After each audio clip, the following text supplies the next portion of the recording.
Hallo ihr Lieben, heute möchte ich dir zeigen in diesem Video, wie du diese tollen Frühstücksbrötchen selber backen kannst. Und das Ganze nimmt nicht mal viel Zeit in Anspruch und es lohnt sich auf jeden Fall, sie selber zu backen zu Hause. Ob herzhaft oder süß, es schmeckt einfach unglaublich gut.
Im ersten Schritt kommt das Wasser in die Knetmaschine,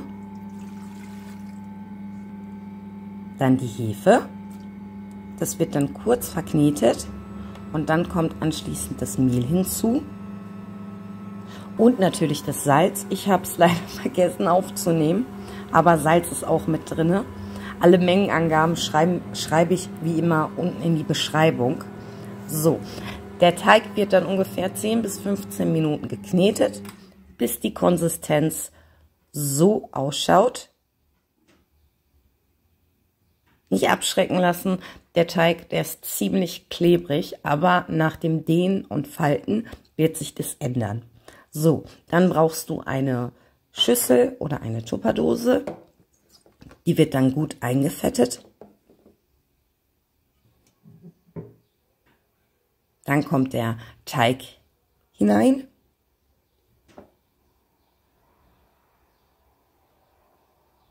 Und das Ganze wird dann abgedeckt und bleibt 30 Minuten stehen. Nach den 30 Minuten wird dann fleißig gedehnt und gefalten. Das ist ganz wichtig, damit man das Ergebnis auch bekommt. Und das macht man so lange, bis der Teig das gar nicht mehr zulässt. Mit der Zeit bekommt man auch ein Gefühl dafür. Also wie ihr jetzt gerade auch seht, der Teig klebt sehr stark. Und das wird sich dann durch das Dehnen und Falten, wird sich das dann komplett umwandeln, dass der Teig ein klein wenig nur noch klebt. Und wie gesagt, das wird so lange gemacht, bis es gar nicht mehr geht.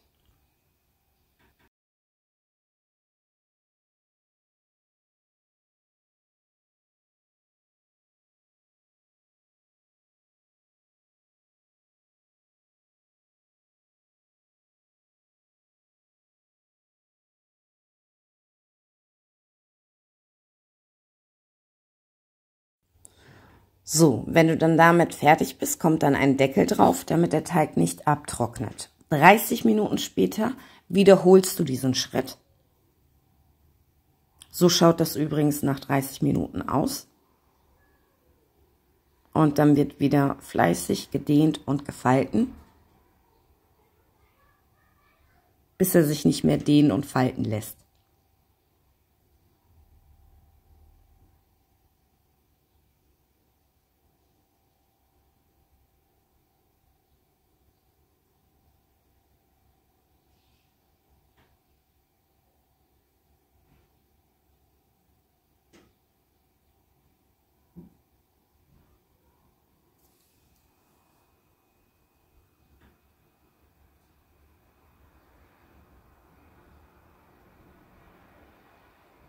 So, und dann kommt der Deckel wieder drauf und das Ganze bleibt wieder 30 Minuten stehen.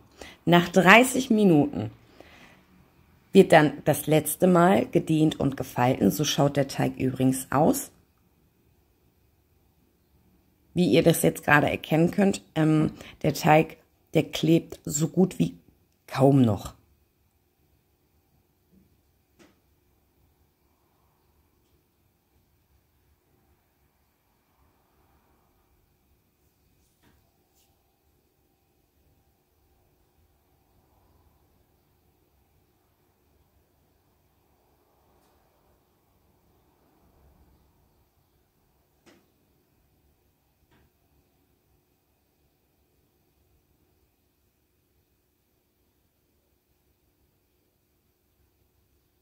Dann kommt der Deckel wieder drauf und das Ganze bleibt wieder 30 Minuten stehen. Nach den 30 Minuten stürzt du den Teig auf eine Arbeitsfläche. Unten sollte es gut bemehlt sein und oben kommt auch nochmal eine gute Portion Mehl drauf. Und dann wird der Teig in jeweils 100 zu 110 Gramm aufgeteilt, so dass 8 Stücke rauskommen.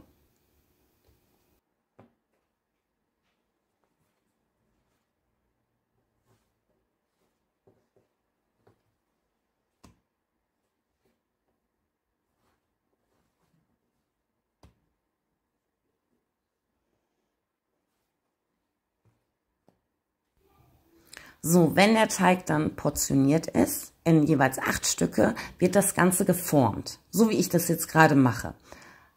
So immer von vorne leicht die Haut zu einer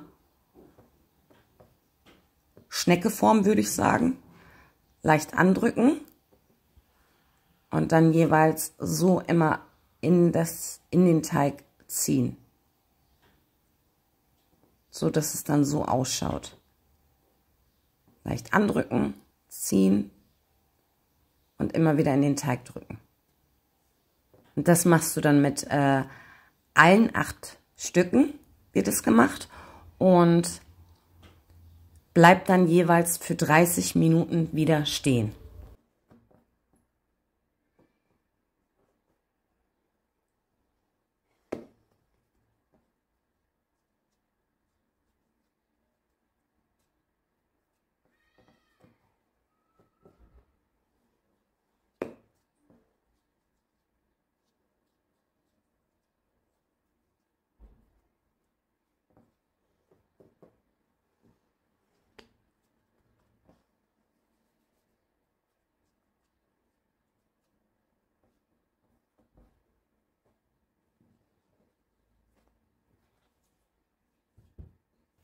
So, wenn du dann damit fertig bist, brauchst du dann ein Küchentuch oder ein Bäckertuch und das Ganze wird dann so in ein Tuch getan, also so, dass sie sich jeweils nicht berühren, aber auch kaum Platz haben, in die Breite zu gehen. Das Ganze wird dann mit Klarsichtfolie abgedeckt, damit die Teiglinge nicht trocknen. Und am Ende kommt dann noch zusätzlich ein Küchentuch oben drauf. Und das Ganze ruht dann für 30 Minuten. Wenn du dann diesen Schritt erledigt hast, dann wird der Backofen auf 250 Grad Ober- und Unterhitze vorgeheizt. Um die Brötchen auch backen zu können und um dasselbe Ergebnis zu bekommen, brauchst du einen Pizzastahl oder so ein Schamokstein nennt sich das, wo man Pizza drauf backt. Und zusätzlich, also entweder so Steine oder Lavasteine, um Dampf zu erzeugen im Backofen. Und das Ganze muss mindestens 1 Stunde im Backofen vorgeheizt werden. Wenn die 30 Minuten vorüber sind, werden die Brötchen dann nochmal geformt. Exakt auf die Art und Weise. Also du drückst sie leicht an, dann von oben in die Mitte ziehen und leicht andrücken, umdrehen und wieder dasselbe von oben in die Mitte ziehen. Und dann jeweils so nach unten drehen und randrücken. Sollte der Teig noch ein wenig kleben, kannst du immer noch ein wenig Mehl benutzen. Und wichtig ist, dass die Naht zusammengedrückt wird. Das ist wirklich sehr, sehr wichtig. Und das Ganze wird dann jeweils nochmal ein bisschen bemehlt. Und mit der Naht kommt es dann also mit der Naht nach unten kommt es dann wieder in das Bäckertuch oder in ein Küchentuch. Hier nochmal ein Beispiel, damit du das dann noch besser sehen kannst.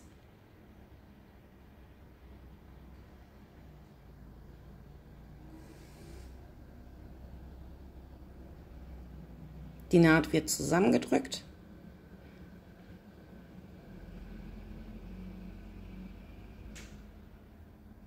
Und umgedreht und so wird es ins Tuch wieder reingelegt. Und die Seiten kannst du auch noch mal gut andrücken.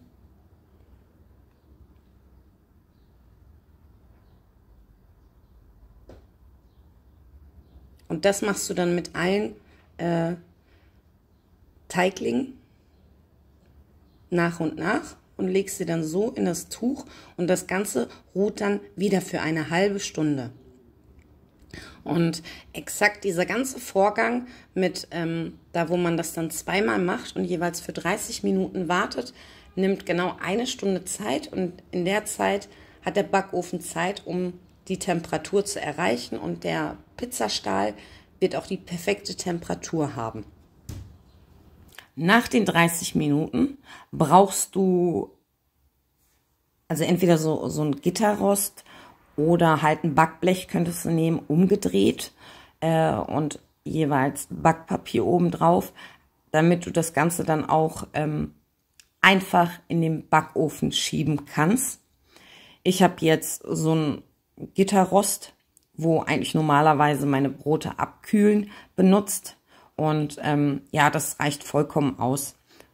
Also du könntest zu Hause, falls du sowas nicht hast, kannst du natürlich selbstverständlich ein Backblech nehmen, umgedreht. Um das natürlich einfacher in den Backofen zu schieben. So, jetzt zum Wesentlichen. Also die Brötchen werden dann mit der Naht, die eigentlich nach unten war, kommen jetzt auf die obere Seite, umgekehrt, umgedreht und werden dann so auf das Backblech oder Gitterrost oder je nachdem so draufgelegt. Natürlich sollte alles gut bemehlt sein. Auch oben noch mal ein bisschen Mehl draufstreuen. Ich persönlich finde, wenn die Brötchen dann aus dem Backofen kommen, das sieht dann ein bisschen schöner aus. So, jetzt wird das Ganze eingeschnitten. Und da ist zu beachten, dass ihr das eher so seitlich einschneidet. Dann ist die Wahrscheinlichkeit, dass die Brote von oben, die Krume, so richtig schön aufreißt. Also nicht von oben, sondern von der Seite. Ich hoffe, man sieht das auch gut. Und also ich habe bis jetzt die Erfahrung gemacht, dass die Brote jedes Mal richtig schön aufgerissen sind. So, das Ganze wird dann in den Backofen geschoben. Und das muss dann ein wenig zügig gehen, zumachen. Und um Wasserdampf zu erzeugen, habe ich hier eine kleine Spritze, da wo ungefähr 25 Milliliter Wasser reinpasst, auf die Steine und den Backofen zumachen. Und das Ganze wird dann bei 250 Grad gebacken für jeweils 20 Minuten.